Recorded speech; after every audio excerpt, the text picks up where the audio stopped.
Hello मैं रिजेदाना आकोबार आहिलो मैं मोर अन्य एटी भिडिओ लय आरो আজি মই আপোনালোকক দেখাম নলবাৰী ৰাসৰ কিছুমান দৃশ্য ৰাস শেষ হোৱাৰ পিছতহে মই আপোনালোকলৈ ভিডিও শেয়াৰ কৰিছো কিনো কৰিম উপায়ও নাই নিজৰ লৰা ছোৱালী ঘৰৰ কাম কাজৰ লগতে মই মোৰ ভিডিওৰ কামবোৰ কৰিবলৈ খুব কষ্ট হয় হলেও আৰু সেইখিনি কষ্ট মই আপোনালোকৰ কাৰণে কৰিবলৈ চেষ্টা কৰো 17 তাৰিখে ৰাস শেষ হৈছিল আৰু আমি গৈছিলো 15 তাৰিখে মই বাৰু আগতেও এদিন চাই গৈছো মোৰ ফ্ৰেণ্ডৰ লগত আজি আকোবাৰ আহিলো মই মোৰ ফেমিলিৰ লগত সিদিনা আহিছিলো যদিও ইমান ভালকৈ চাব নেপালো আৰু মোৰ সবচে বেছি হেপা আছিল জুবিনদাৰ এই মূৰ্তিটো চোৱা ঘৰৰ পৰা যাওতে বহুত কিবা কিবি ভাবি আহিছিলো এনেকে ফটো উঠিম এনেকে ভিডিও কৰিম কিন্তু নাই নোৱাৰিলো ইমান যে মানুহৰ ভিৰ আছিল ভিডিও কৰাটো দূৰৰে কথা ফটো এখনো ভালকে মাৰিব নোৱাৰিলো জুবিনদাৰ ফটোয়ে হক বা মূৰ্তিয়ে হক দেখিলে কিবা বুকুখন খুন্দা মাৰি উঠে 18 তাৰিখে তেওঁৰ জন্মদিন আছিল জন্মদিনৰ উপহাৰ হিচাপে যদি আমি তেওঁক ন্যায় দিব পাৰিলো হয় তেতিয়া হলে তেখেতৰ লগতে আমিও বহুত শান্তি অনুভৱ কৰিলো হয় অসমৰ মানুহবোৰে জুবিনদাৰ কাৰণে ন্যায় বিচাৰি বিচাৰি পাগল হৈ গৈছে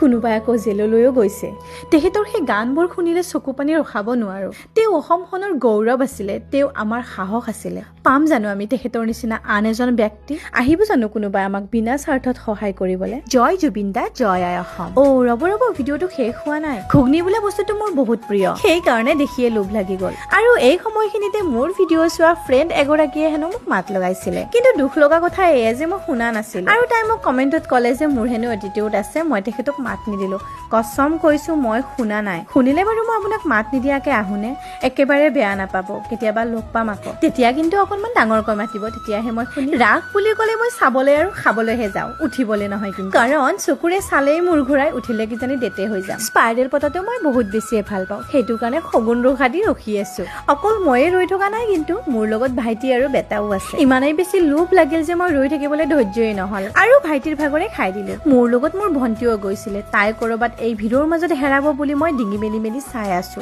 মোক যদি অকলে এৰি দিয়ে নহয় মই নিজেই হেৰাই যাম সেই কাৰণে মোৰ বহুত বেছি ভয় লাগে আৰু এই বস্তুটো বাৰু কোনে কোনে খাই ভাল পায় মোক কমেন্ট কৰি জনাবচোন মোৰ এই আজিৰ ভিডিওটোত বহুতো অচিনাকি মানুহ উঠিছে যদিহে কোনোবাই নিজকে চিনি পায় তেনে কমেন্ট কৰিবলৈ একদমেই নাপাহৰিব জন্ম হোৱাৰে পৰা নলবাৰী ৰাস মই দুবাৰ চালো আগতে কেতিয়াও গৈ পোৱা নাছিলো ঘৰৰ পৰা যাম বুলি কও যদিও হেৰাই যাম বুলি ভয় কৰে আৰু যাবলৈ নিদিয়ে আৰু এই দোকানখনত সৰু সৰু জোতা দেখিছিলো মাইনাৰ কাৰণে এজোৰ লৈ ললো যিহেতু তাইক লৈ অনা নাই কিবা এটা হাতত লৈ গলে তাইৰো ভাল লাগিব দিয়াচোন ইফালে আকৌ ইমান যে খোজ কাঢ়িব লাগে খোজ কাঢ়ি ভৰিৰ অৱস্থা নাই আৰু এতিয়া মই উঠিব পৰা নাই নলবাৰীৰ ৰাসত চাব লগা বস্তু কিন্তু বহুত আছে ভালকৈ চাম বুলি ভাবিলে হাতত বহু সময় লৈ আহিব লাগিব যিটো সময় আমাৰ হাতত নাছিলে আমি আহিছিলো 8 বজাত আৰু এতিয়া বাজিছে ৰাতিৰ 1টা আৰু আটাইকেইজনে মিলি প্লেনিং কৰি আছো যে আমি বেলালুনাত খাবলৈ যাম কিন্তু দুখৰ কথা এই যে মই খোজ কাঢ়িব পৰা নাই ফাইনেলি আমি আহি পালো বেলালুনা আৰু সোমায়ে দেখিলো জুবিনদাৰ ধুনীয়া এখন ফটো আৰু এনেকৈ ৱালখনতে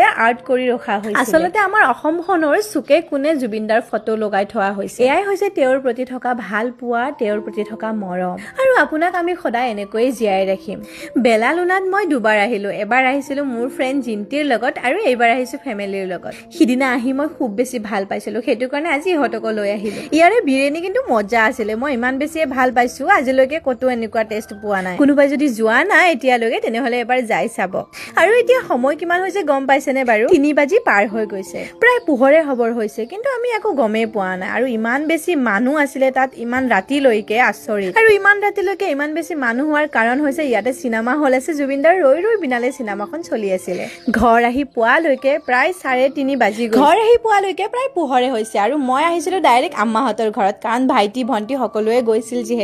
যিহেতু ৰবিবাৰ স্কুল নাথাকিলেও বেটাৰ আৰ্টৰ স্কুলটো থাকে বেটাৰ টোপনি কমপ্লিট হোৱা নাই যদিও যাবতো লাগিবই ইমান ডাঙৰ হৈছে নিজৰ জোতাজোৰে আজিলৈকে পিন্ধিব জনা হোৱা নাই আজি আম্মা আছে কাৰণে মই পিন্ধাব লগা হোৱা নাই নহলে ময়ে পিন্ধাই দিব লাগে আৰু ওচৰতে আমাৰ সালমা মামিও আছে আমাৰ টিকলাক লৈ বেটাক আজি আৰ্ট স্কুললৈ থবলৈ যাব মামাই বহুতে হয়তো জানে মোৰ মাৰ ঘৰৰ ওচৰতে মামাহঁতৰো ঘৰ আৰু মামাও যিহেতু দোকানলৈ যাব আৰু মামাৰ দোকানৰ ওচৰতে বেটাৰ আৰ্ট স্কুলখন আছে সেইকাৰণে আজি বেটাই মামাৰ লগতে গুচি গল আৰু আমাৰো অলপ ভাল হল দিয়াচোন যিহেতু টোপনিও হোৱা নাই আমি অলপ টোপনি মাৰিব পাৰিম সিদিনা ৰাসত বেটাই বহুত ঠাণ্ডা পাইছিলে যিহেতু ঠাণ্ডা পৰিছেও ন এতিয়া তাৰ ইমানেই বেছি জ্বৰ ভালে পোৱা নাই অকল বেটাৰে নহয় বেটিৰো জ্বৰ তাই বাৰু অলপ ষ্ট্ৰং তাই অকনমান গাত জ্বৰ থাকিলেও চলি ফুৰি থাকে কিন্তু বেটা একদম পৰিয়ে যায় আৰু ধন আৰু মই তাৰ লগতে লাগি থাকিব লগা হৈ যায় সেইকাৰণে কৰবালে গলে আমি দুটা অকলে যাওঁ ইহঁত কেইটাক লৈ নাযাওঁ বাৰু আজিৰ ভিডিওটো বহুত দীঘল হৈ গল যদিহে আজি এই ভিডিওটো আপোনালোকে ভাল পায় তেন্তে লাইক কমেন্ট কৰিবলৈ নাপাহৰিব তেনেহলে আজি আজিলৈ ইমানেই, বাই।